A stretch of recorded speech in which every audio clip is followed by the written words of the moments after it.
Hi everybody. Sorry I can't be there tonight, but I'm going to spend my 5 minutes talking about driving bits. They can be divided into two types. We have snaffle bits, like this. We have curb bits or leverage bits, like this. All driving bits fall into one of the two categories. A snaffle bit is anything that takes the pressure from your hand, your rein, directly to the horse's mouth. So 1 pound of pressure, 1 pound of pressure and pull from me is 1 pound of pressure on the horse's mouth.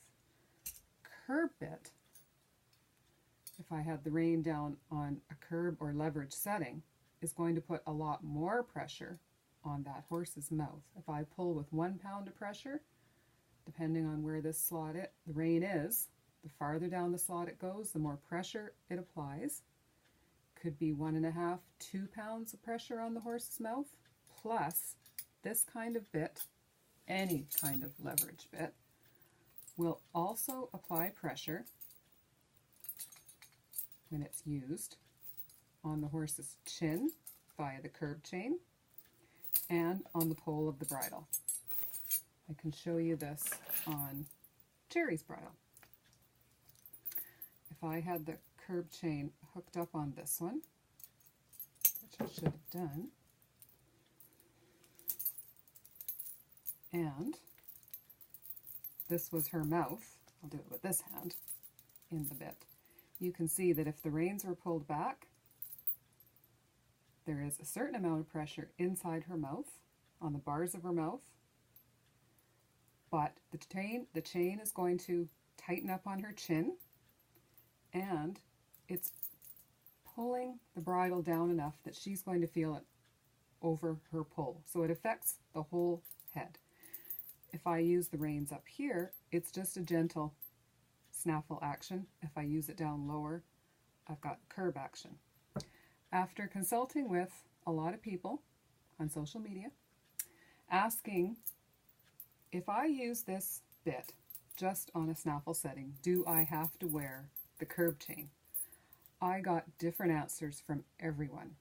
One of the top singles drivers in the US, who's been national champion several times, said no, she has competed without a chain many times when she's on the snaffle setting and never been marked down for it. Other people say yes, you absolutely must wear the chain.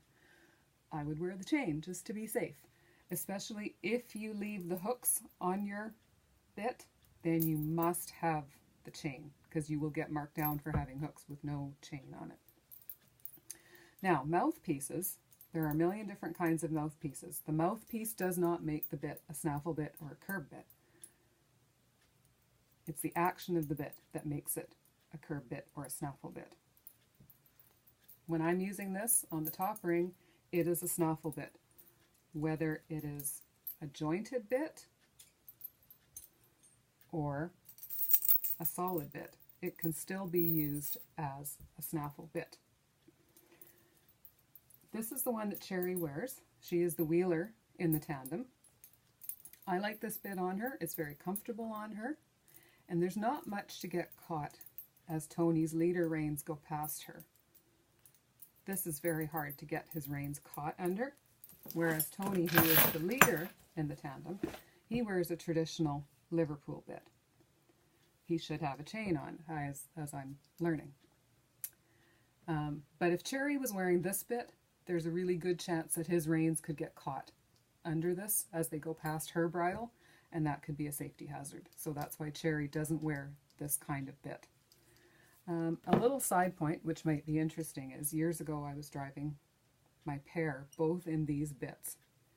And these little things can be a safety hazard if you're driving a pair.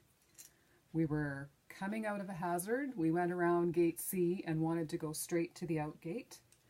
But my right horse got this little shank caught in the left horse's bridle, and we kept going left. And we couldn't straighten out and go to the out gate. And it took an almighty yank on the rein to get that unhooked, but that can be a safety issue. So these are great for singles. I wouldn't wear them in a pair. Another little side point, which I thought was kind of interesting, you'll see curb chains that look like this with a double set of links, and you'll see curb chains that are single set of links. Traditionally, a lot of people say a driving bit only has a single chain, and that truly anything with a double chain is really only for riding bits. However, you will see a lot of driving bits. I bought this one brand new a year or two ago, and it came with a double chain. So it's very common to see that, but as far as I can tell, a single chain is more traditional. Another little interesting point, if you want to not get your shank caught on somebody else's bridle, this is an old method. This is a nasty old Buxton bit, has never ever been used. Lots of leverage settings. The bottom slot is called the suicide slot. If you need your reins in this slot, you should not be driving that horse. But just thought it was interesting to show you this bar. This is to stop the shank from getting caught in another horse's bridle or another piece of equipment. And one last point I thought would be fun to make. These kind of bits with fixed mouthpieces, they don't swivel like this one does. They are fixed. They are very good for driving in a pair, because when you have two horses driving side by side and you have one rein, coupling reins running across from one horse to the other, if you try that in this bit, when you pull this rein, this piece of the cheek piece comes in and squeezes their nose, and it's really unkind and uncomfortable. So for pairs, something that doesn't swivel is a really good idea. Many different types of fixed cheeks. This is a nasty old straight bar bit, which I wouldn't use, but I've got it anyway. Never used it. This is a milder bit. And of course, Tony's little Liverpool, which I finally found, has fixed cheeks. This is a really great bit for driving a pair. Okay, there you go. Too much information about driving bits. Have a good evening, everyone. See you on the weekend.